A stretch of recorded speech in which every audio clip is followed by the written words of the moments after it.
Heidi ho there, friends and neighbors. Bobby here today, and I want to wish everyone out there a Merry Christmas, okay? I don't know when I'll post this video, but probably tomorrow on Christmas Day. Now, let me explain a little bit. We're actually getting ready to have our Christmas Eve gathering here at my house tonight. And for 2 years running, we have been requested to make our spaghetti, okay? Instead of a ham or a turkey, because we've already ate all that at Thanksgiving and everything. And it's actually easier to make this spaghetti recipe. So I wanted to share it with you guys. Bring the camera on down. This is a Crockpot recipe, and we've got our Crockpot here cleaned up, ready to go. I like to take just a thin coat of olive oil and just coat the inside of it. And I'm going to tell you what the ingredients of this spaghetti sauce is, okay? I found this recipe online about 3 years ago, and I made it a couple times. I've tweaked a few things to it, and it actually turns out good just about every time, and this is easy to make, okay?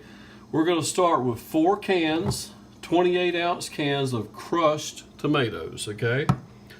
Now, one thing that I add to it just to thicken it a little bit is a can of tomato paste. If you like your spaghetti sauce on the thin side, you can just leave this out. Don't even worry about it. It'll still turn out great, all right?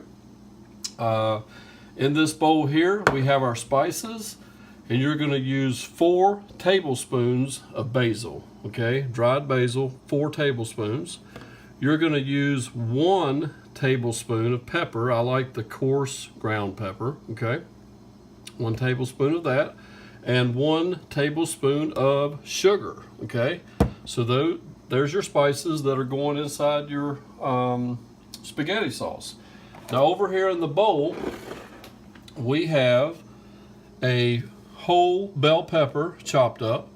We have a whole smaller yellow onion chopped up. And we have about 5 cloves of fresh garlic chopped up. Now we're holding these to the side because what you can do, if you don't want any meat in your spaghetti sauce, just use a little olive oil in your pan, a couple tablespoons, and saute these up before you add it to the mixture. But actually what I'm going to do, we're going to ground some hamburger meat to go in ours, so toward the end when the hamburger meat's about done, we'll go ahead and saute all this stuff up and just add our hamburger meat and all these vegetables at the same time, okay? So get all this stuff in your crock pot. Go ahead and put it up on high. You can bring the camera back up here so everybody can see my happy face. Okay, get everything in the crock pot, get it cooking, bring it to a boil. We like to let it cook just about all day. It's about noon time now. People are going to be here about 5 o'clock or so, and this stuff will be good. We'll have all the ingredients in it. We'll have the meat in it by then.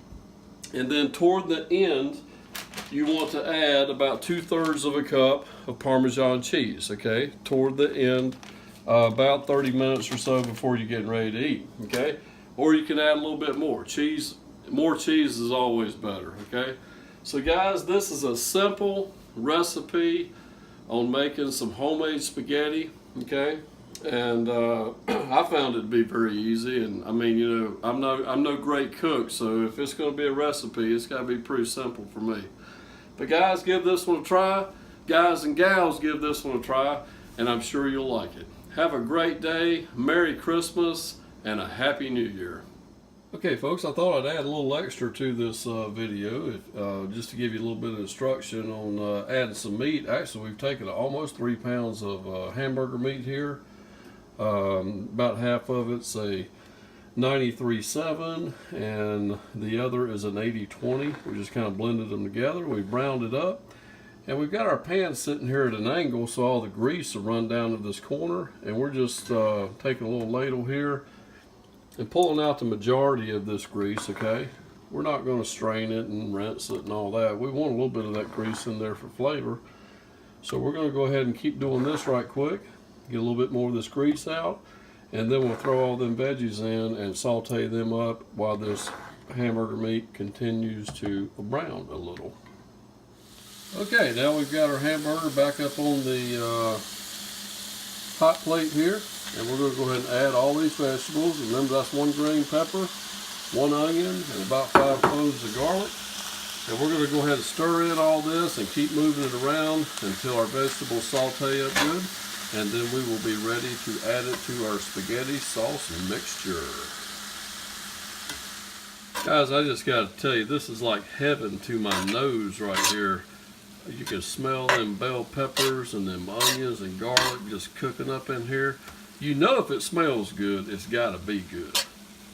Okay, folks, we took it off of the heat. We got it over here rested on a little stand that we have. Let's go ahead and pull our lid off of our spaghetti sauce mixture here, and we're going to go ahead and start shoveling in our vegetables here. Now, if you want to know when you can tell when you've sauteed your vegetables enough, typically onions are easier to tell when they start looking clear. Okay, instead of white, when they start clearing up a little bit, you went long enough. It's kind of hard to tell with the green pepper, but they should be ready to go too. So guys, this is what we're going to do. We're just going to shovel all this stuff in here, mix it all up. We're going to let it keep cooking on high until it comes to a nice boil. And when we see that, we'll cut it down on low, and we'll just let it percolate along until all my rowdy family members get here and get ready to enjoy this feast tonight. Okay, now I said earlier in the video that this turns out good sometimes. That was a mistake. This meal turns out good every time, friends. This is a simple recipe and you can't go wrong. You cannot go wrong. So once again, guys, Merry Christmas, Happy New Year. I hope Santa Claus brought you everything that you wanted, and we will see you next time. Take care.